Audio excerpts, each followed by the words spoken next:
Rayman 2: The Great Escape is obviously the sequel to the first Rayman, but not obvious is the fact that despite being a sequel, it has a few elements in common with the first game. The main character is back, but everything else is changed. The first game felt like it was following the leader, trying to gather the leftover of the success with Mario and Sonic. Rayman 2 was not trying to follow, it was trying to compete. Ubisoft wanted to prove to the gaming world they have the vision and the talent to be among the best, and this was this proof. This is Rayman 2: The Great Escape, years later.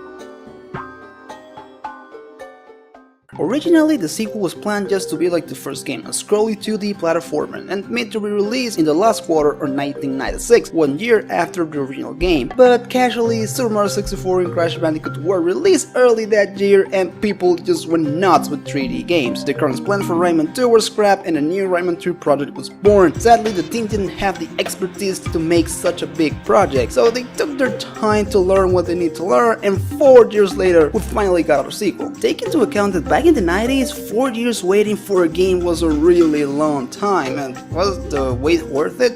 It didn't look good to begin with. There are 3 completely different versions of this game. I'm talking about completely different levels, completely different gameplay element, even different soundtrack, so picking what version you want to play and even review was a little hard. This time I decided to talk about the PS1 version and the Sega Dreamcast version, both for completely different reasons. The Dreamcast version was an easy pick. For many, this is the best version. First of all, it looks gorgeous. Despite not being in HD, the image is just crystal clear. The textures don't look pixelated, even some models have real curves, great particle effects, great water effects. By the footage alone, if you tell me this game was a big budget indie game released 2 or 3 years ago, I will completely buy it. The Dreamcast version has aged spectacularly well and still a pleasure to look at. Sadly, not all the environments take advantage of this fact because some of them are boring, not boring per se. The game used the same environments over and over again. When you are half past a game, you start having this sensation of, didn't I just play this a couple of hours ago? It felt like by the end of the game you start building level using pieces from another levels. It doesn't happen all the time. The sanctuaries, for example, are unique, especially the second one, the Sanctuary of Fire and Stone. It's like an ancient maze built inside a volcano.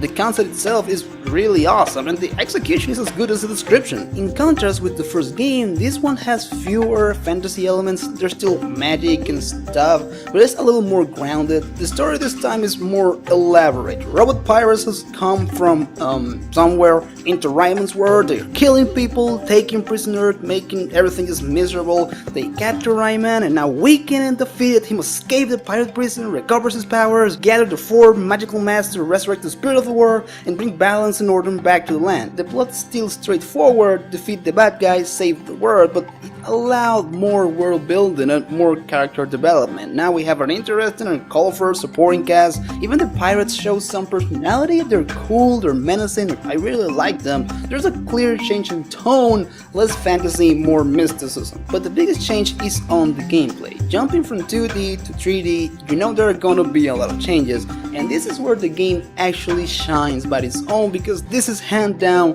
one of the best 3D platformers. The controls are intuitive, precise and responsive. The camera work is the best. When it uses fixed camera angles, it shows what it's supposed to, where you are and where you're going. The animation does an amazing job showing how agile Rayman is. Most platforming sections can be completed without stopping to measure distance and timing, because there's always a way to correct mid-jump. You're always moving, you never stop, and this gives the game such a dynamic feel. And to be honest, the fact that Rayman is so resourceful is kind of a holdback, because it makes the game too easy. Once you learn your way around the controllers, what Rayman can do and how to do it, you will never die. Like, ever.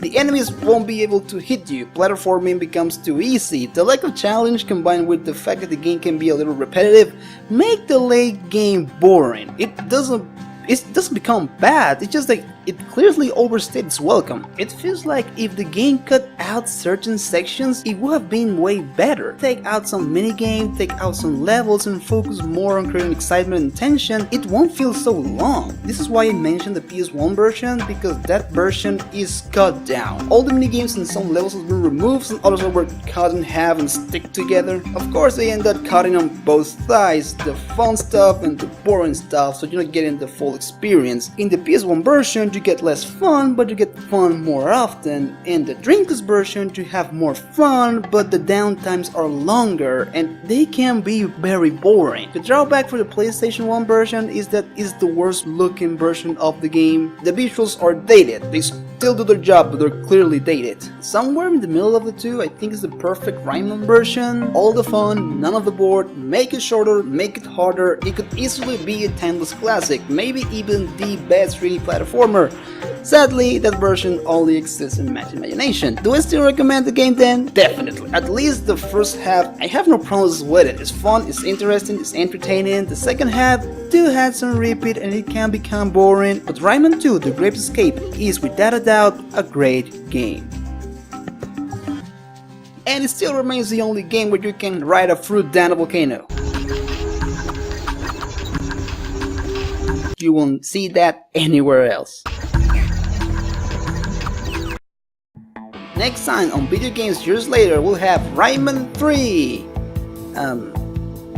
I'm not going to lie, I've never played this game before, so I don't know what to say about it. So don't be a stranger and see you next time.